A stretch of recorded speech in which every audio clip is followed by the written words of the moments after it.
게으른 며느리와 시어머니. 조선시대 어느 마을에 박진사 댁이 있었다. 박진사는 비교적 넉넉하게 사는 양반이었는데 문제가 하나 있었다. 바로 며느리가 게으르기로 소문이 자자했다는 것이다. 며느리 이씨는 결혼한 지 3년이 지났지만 아침에 해가 중천에 떠야 일어나고 밥도 제대로 짓지 않으며 바느질은 꿈도 꾸지 않았다. 동네 부녀자들 사이에서는 박진사 댁 며느리만큼 게으른 사람은 없을 것이라는 말이 돌 정도였다. 그런데 아무도 몰랐다. 박진사 댁 시어머니 정씨 부인이 며느리보다 훨씬 더 게으르다는 사실을. 아침 해가 높이 떠오를 무렵 며느리 이씨가 겨우 눈을 떴다. 어머나, 벌써 이 시간이네. 어머님께서 또 뭐라고 하시겠지? 이씨는 느릿느릿 일어나 머리도 제대로 빗지 않고 부엌으로 향했다. 그런데 이상했다. 부엌에서 아무 소리도 들리지 않았다. 보통은 시어머니가 벌써 밥을 다 지어놓고 이것 좀 해라, 저것 좀 해라 잔소리를 하는 시간인데 말이다. 어머님, 어디 계세요? 이씨가 방으로 가보니 시어머니 정씨 부인이 아직도 이불을 뒤집어 쓰고 누워 있었다. 어머님, 아직도 주무세요? 응, 좀 더 자고 싶구나. 내가 밥 좀 해라. 이씨는 놀랐다. 시어머니가 평소보다 더 늦게까지 주무신 것이다. 하지만 자신이 밥을 해야 한다는 생각에 한숨이 나왔다. 아이고, 귀찮아라. 그냥 아침은 굶는 게 낫지 않을까? 사실 시어머니 정씨 부인은 며느리보다 훨씬 더 게으른 사람이었다. 다만 그동안 교묘하게 숨겨왔을 뿐이었다. 정씨 부인이 게으름을 숨긴 방법은 간단했다. 며느리가 일어나기 전에 먼저 일어나 부엌에서 뭔가 하는 척하는 것이다. 실제로는 아무것도 하지 않았지만 며느리가 일어날 때쯤이면 아이고, 내가 벌써 이것저것 다 해놨다라고 말하곤 했다. 그런데 요즘 들어 나이가 들면서 정씨 부인도 점점 일찍 일어나기가 힘들어졌다. 며느리보다 더 늦게까지 자고 싶은 욕구가 커진 것이다. 이러다가는 내가 게으르다는 게 들통나겠어. 하지만 정말 일어나기가 싫은데 어떡하지? 정씨 부인은 고민에 빠졌다. 박진사는 요즘 들어 한숨이 늘었다. 집안 살림이 엉망진창이 되어가는 것을 느낄 수 있었기 때문이다. 도대체 이 집에서는 누가 일을 하는 겠냐? 박진사가 투덜거렸지만 부인도 며느리도 대답이 없었다. 둘 다 낮잠을 자고 있었던 것이다. 이거원, 나라도 뭔가 해야겠구만. 박진사는 직접 부엌으로 가서 물이라도 끓이려 했다. 그런데 아궁이에 불을 피우는 것조차 쉽지 않았다. 아니, 장작은 왜 이렇게 젖어 있는 거야? 누가 장작을 제대로 관리하지 않은 거 아니냐? 하지만 불평할 사람이 없었다. 부인은 며느리가 할 일이라고 했고, 며느리는 어머님이 시키지 않으셨다고 할 것이 뻔했다. 마을 우물가에서 부녀자들이 빨래를 하며 이야기를 나누고 있었다. 아니, 박진사 댁 며느리 봤어요? 오늘도 해가 중천에 떠서야 일어났다던데. 그러게 말이에요. 저렇게 게으른 며느리는 처음 봐요. 박진사 부인도 참 고생이 많으시겠어요. 저런 며느리를 두고 얼마나 속이 상하시겠어요. 부녀자들은 모두 시어머니 정씨 부인을 동정했다. 아무도 정씨 부인이 더 게으르다는 사실을 몰랐다. 그런데 그날 한 할머니가 의미심장한 말을 했다. 그런데 이상한 게 있어요. 박진사 댁에서는 며느리는 물론이고 시어머니도 우물에 물 기르러 오는 걸 본 적이 없어요. 그러고 보니 그러네요. 그럼 누가 물을 깃는 거죠? 글쎄요, 박진사가 직접 깃는 건가? 부녀자들이 수군거리기 시작했다. 어느 날 며느리 이씨가 마당을 쓸고 있었다. 정확히 말하면 쓸고 있는 척하고 있었다. 빗자루를 들고 있기는 했지만 실제로는 거의 움직이지 않았다. 그때 시어머니 정씨 부인이 마루에 앉아 말했다. 얘야, 빚을 좀 해다오. 네, 어머님. 이 씨가 방으로 들어가 빗을 들고 시어머니의 머리를 빗기 시작했다. 그런데 손놀림이 너무 느려서 한참이 지나도 머리가 제대로 정리되지 않았다. 야, 너 그렇게 빗으면 언제 다 빗겠니? 어머님, 제가 힘이 없어서 그래요. 아침도 제대로 못 먹었는데 어떻게 힘을 내요? 아침을 못 먹었다고? 내가 해먹으면 되잖니? 어머님도 안 드셨잖아요. 같이 굶는 게 낫지 않나요? 정씨 부인은 할 말이 없었다. 자신도 밥 짓기가 귀찮아서 굶고 있었기 때문이다. 박진사는 더 이상 참을 수 없었다. 집안이 점점 더 엉망이 되어가고 자신까지 굶게 생겼다. 이래서는 안 되겠다. 내가 직접 나서야겠어. 박진사는 장에 나가 음식을 사왔다. 떡과 과일, 그리고 이미 조리된 반찬들을 한가득 사서 돌아왔다. 여보, 얘야, 나왔어. 음식 사왔어. 두 여자가 방에서 나왔다. 음식을 보자마자 눈이 반짝였다. 어머, 영감이 이렇게 좋은 음식을 사오셨네요. 아버님, 감사합니다. 두 여자는 순식간에 음식을 먹어치웠다. 박진사는 그 모습을 보며 한숨을 쉬었다. 먹을 때만 이렇게 빠르면 얼마나 좋겠어. 그날 오후, 이웃집 할머니가 박진사 댁을 방문했다.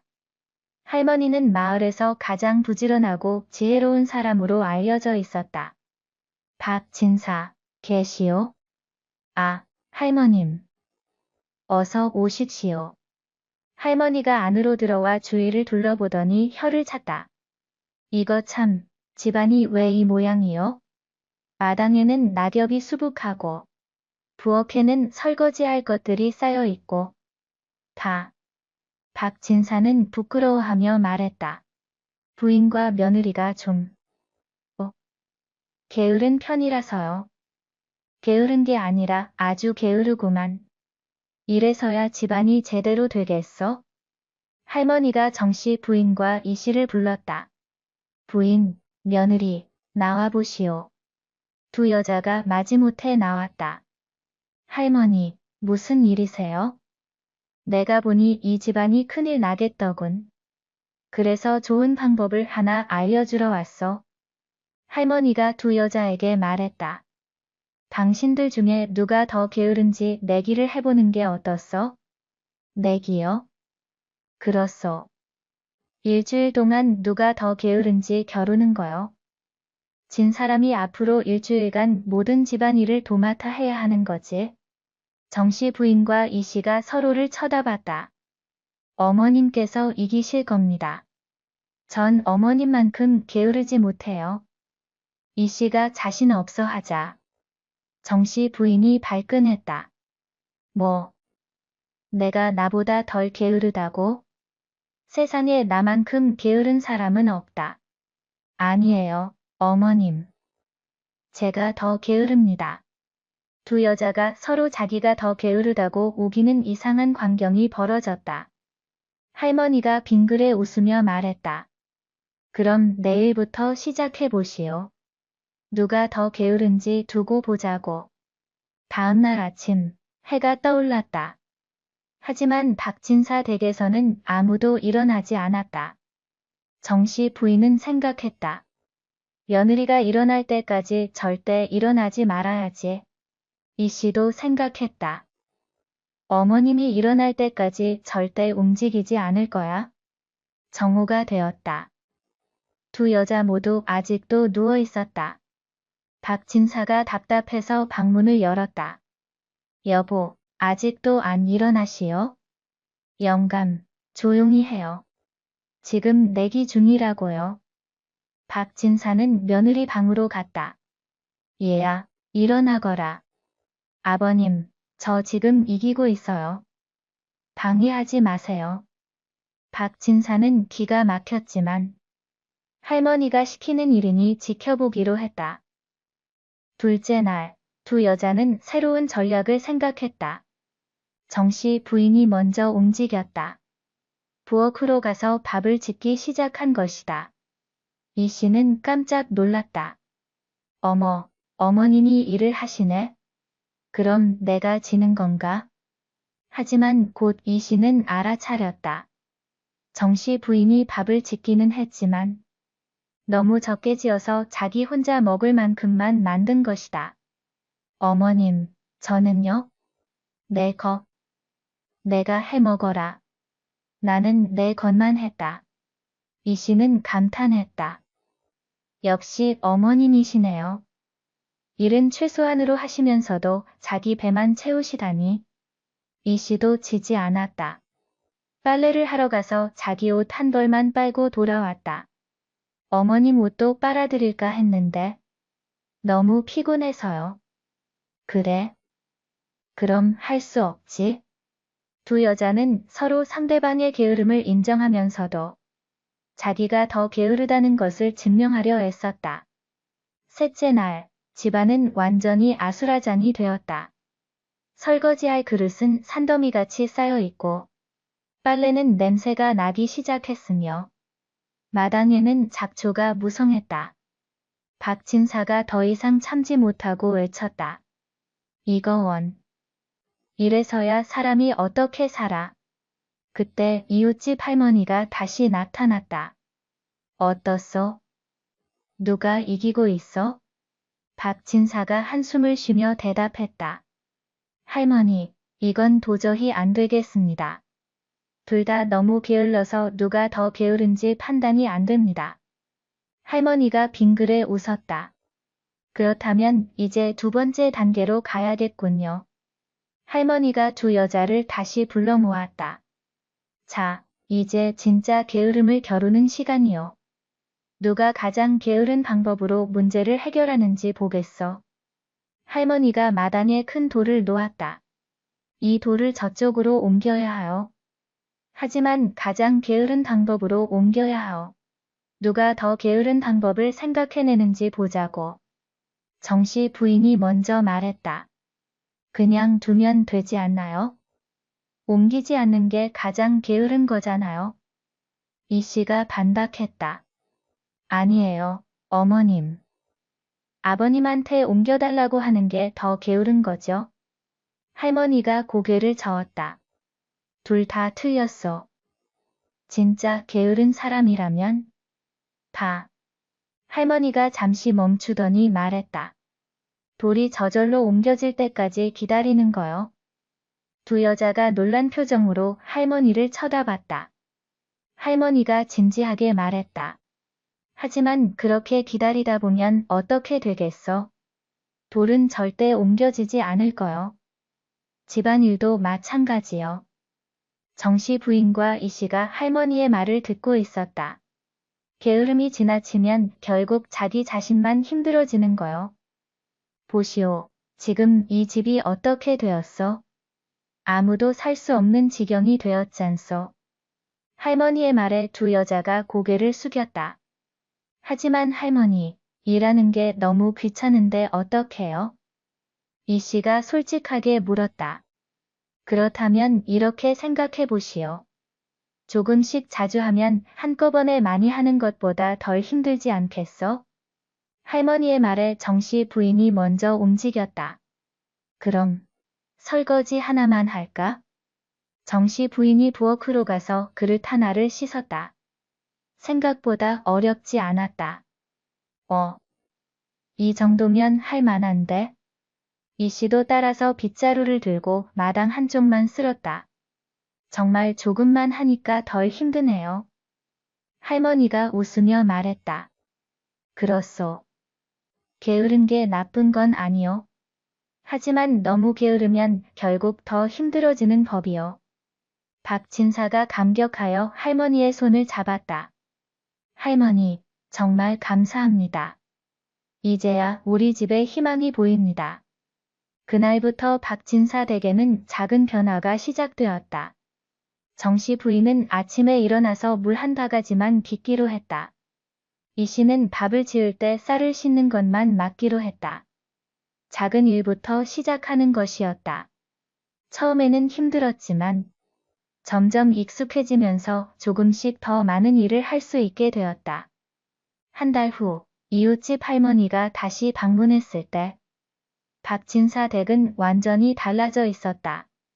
어머, 이게 어떻게 된 거요? 집이 이렇게 깨끗해졌네요. 박진사가 자랑스럽게 말했다. 할머니 덕분입니다. 부인과 며느리가 조금씩 일을 하기 시작했어요. 정씨 부인과 이씨가 나와서 할머니께 인사했다. 할머니, 감사합니다. 저희가 너무 게을렀네요. 할머니가 빙그레 웃었다. 아니요, 당신들은 여전히 게으르오. 하지만 이제는 똑똑하게 게으른 거요. 이씨가 물었다. 똑똑하게 게으르다는 게 무슨 뜻이에요? 게으름에도 종류가 있어. 나쁜 게으름은 아무것도 하지 않아서 결국 더 힘들어지는 거고, 좋은 게으름은 더 쉬운 방법을 찾는 거요. 정씨 부인이 고개를 끄덕였다.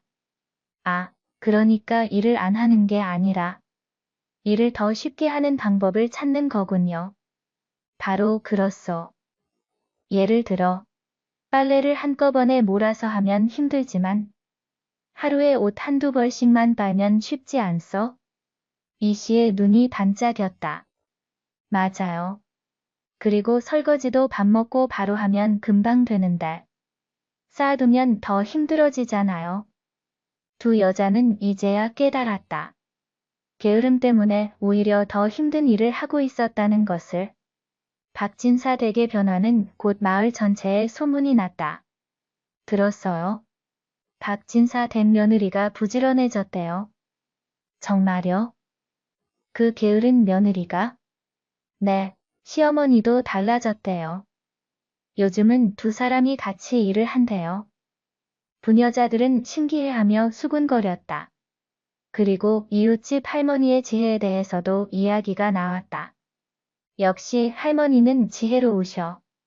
어떻게 저 두 사람을 변화시켰는지 몰라. 우리도 한번 물어봐야겠어요. 1년이 지난 후 박진사 댁은 마을에서 가장 깔끔하고 화목한 집으로 소문났다. 정씨 부인과 이씨는 여전히 완전히 부지런해지지는 않았다. 하지만 이제는 필요한 만큼은 일을 했고 그것으로 충분했다. 어느 날 이씨가 시어머니에게 말했다. 어머님, 그때 할머니가 안 오셨으면 어땠을까요?